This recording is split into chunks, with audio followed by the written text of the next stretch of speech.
Recently, SpaceX released a series of videos capturing unique angles from Starship's ninth flight, with the highlight being the hot staging phase when the second stage ignites its engines, while the first stage is still active. One of the most striking angles comes from inside the engine bay, where the gimbaling directional movement of the Raptor engines is clearly visible. Although this flight wasn't perfect, the improvements to the hot stage ring and the controlled booster flip strategy marked a significant step forward in technical refinement. Did Starship just explode? Maybe.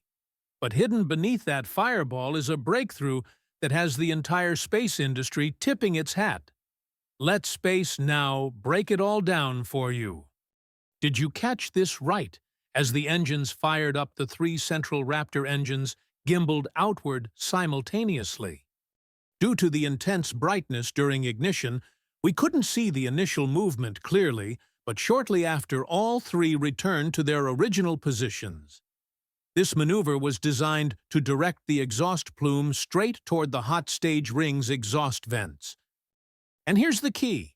Because of this configuration, the three vacuum Raptors ignite first, followed by the sea-level engines. This detail is critical because it highlights just how incredibly close the second stage sits to the booster. From the video, you can clearly see the immense pressure and heat Starship must endure during this stage. Additionally, SpaceX has added extra thermal protection around the Raptor engines and the attic section, the upper internal area housing sensitive electronics. And with the upcoming Raptor 3 engine, SpaceX is taking things even further.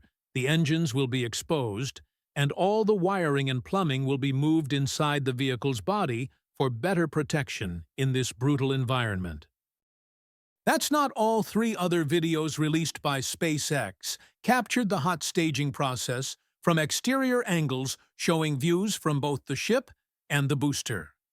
This is where things get noticeably different from previous launches. Footage from a camera near one of the forward flaps shows the booster pointing straight up after stage separation, then immediately flipping back toward the launch site, a highly precise maneuver. Can you guess why this flip looked so clean this time? SpaceX intentionally blocked part of the exhaust vents on the hot stage ring. This caused the thrust from the upper stage to be redirected into the blocked section, generating a counterforce that helped steer the booster's flip in a controlled direction, unlike the uncontrolled spins seen in previous flights. In the video, the section without vent holes is clearly visible, and that's exactly the direction in which the booster began to separate. Compared to the 8th flight, the difference is dramatic. Don't let the explosion fool you. Flight 9 is the biggest leap forward for SpaceX to date. Space Now will show you why. When viewed from the ground during Flight 9, the booster flipped and pointed straight toward the launch pad, a short and optimal path. But in Flight 8, the booster flipped downward and veered to the right, wasting more fuel to correct its trajectory. Previously, the entire process depended on very slight differences in the ignition timing and the strength of the 6 second stage engines. This means that if just one engine fired a little too early or too strongly, the booster's entire direction could change, leading to a significant fuel loss. Interestingly, SpaceX isn't just stopping at optimizing the booster flip. They're researching an entirely new version of the hot stage ring permanently attached to the booster. And notably, a breathable design with more vents to reduce accumulated pressure. This is crucial because when all 6 Raptor engines fire simultaneously in a relatively confined space, the pressure and temperature can exceed the tolerance of many technical components. What do you think about this strategy to control the flow of thrust? Could SpaceX be turning every launch into a flying laboratory, testing every detail to conquer Mars in the future? The current design with the one-time use hot stage ring was always intended as a temporary solution. SpaceX's ultimate goal is to make the entire Starship system fully reusable. This would not only reduce weight, but also enable the company to catch the booster, then mount a new Starship directly onto the existing hot stage ring.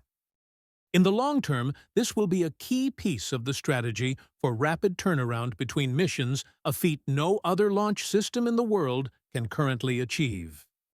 The final angle in the new video series SpaceX released comes from a camera mounted on top of the booster.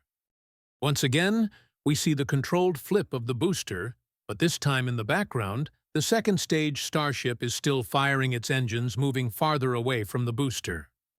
If you think hot staging is just a cool visual effect, you've missed an entire breakthrough strategy. Space Now is about to reveal it.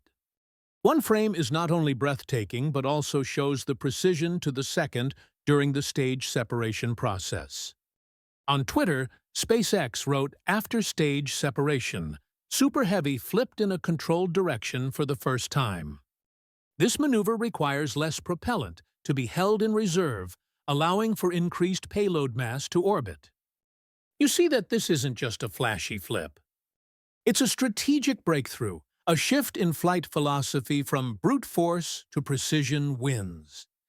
And if they implement the new strut-based ring design along with the Raptor 3 upgrade, the efficiency could be doubled. As mentioned earlier, the current second-stage engines still require thick shielding to withstand intense heat. But with Raptor 3, SpaceX might be able to eliminate this armor entirely. Elon Musk once said, if there's, for example, a small fuel leak from a Raptor engine, it'll just burn off in the flaming plasma, no big deal. But if that leak happens in a sealed compartment, it becomes a full-blown disaster. That's why SpaceX is bold enough to go with the unshielded design for Raptor 3 lighter and actually less risky in real-world scenarios. However, not every part of the flight was a success. The booster's explosion after reigniting for landing raised a lot of questions. SpaceX believes the cause may have been a high angle of attack during re-entry, not the hot staging process. Specifically, as it entered the landing zone, the booster reignited 12 of its 13 central Raptor engines for the deceleration burn. But shortly after the engines kicked on, contact was lost, and the booster exploded about 6 minutes after liftoff. Yesterday, the FAA also issued an official statement regarding the incident. They are requiring SpaceX to conduct a thorough mishap investigation for the Flight 9 mission, which took place at Starbase, Texas. Fortunately, all debris fell within the pre-designated hazard zone, with no injuries or damage to public property reported. What's notable is that the FAA is only investigating the loss of the Starship second stage, which failed to complete its planned re-entry. Meanwhile, the booster explosion is classified as test-induced damage, an event SpaceX had already received pre-approval for. The FAA reviewed and approved each of these exceptions and confirmed they did not compromise public safety.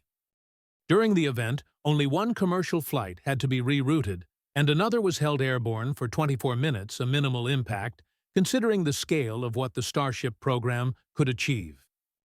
However, the FAA emphasized that the investigation is essential to determine the root cause of the loss of attitude control in order to prevent similar incidents from occurring in future orbital missions where everything will be far more complex and risky.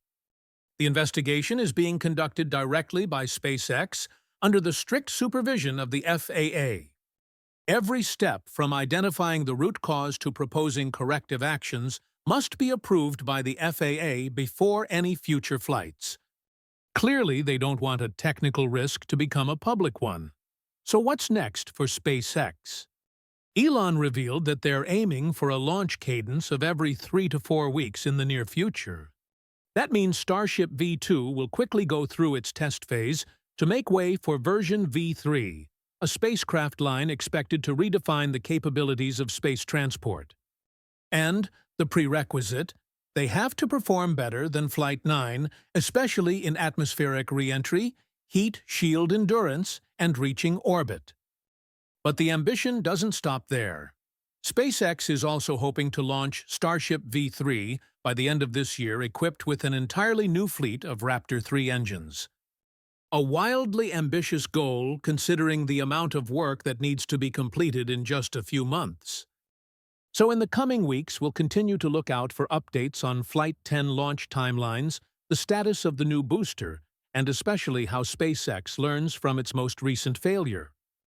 The newly released videos of Flight 9's hot staging didn't just showcase engine firepower, but also how the redesigned hot stage ring helped control the booster flip with incredible precision. This might just be the foundation for a future booster recovery strategy involving mid-air capture.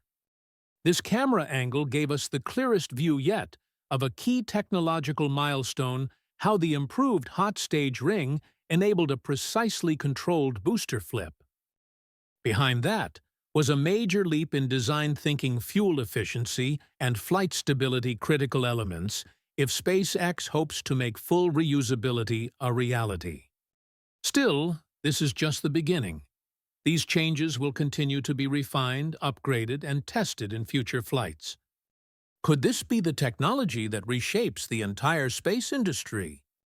The flight may be over, but the journey of discovery is just beginning. We'll see you again in the next video on Space Now. We'll have to wait and see, and each upcoming Starship flight will provide the clearest answers. What do you think about SpaceX's strategy? Are they truly heading in the right direction to usher in a new era of space exploration? Don't hesitate to share your thoughts down in the comments. Thank you for sticking with us until the end of the video. This is Space Now, and we'll see you in the next Space Report, where every flight is a revolution.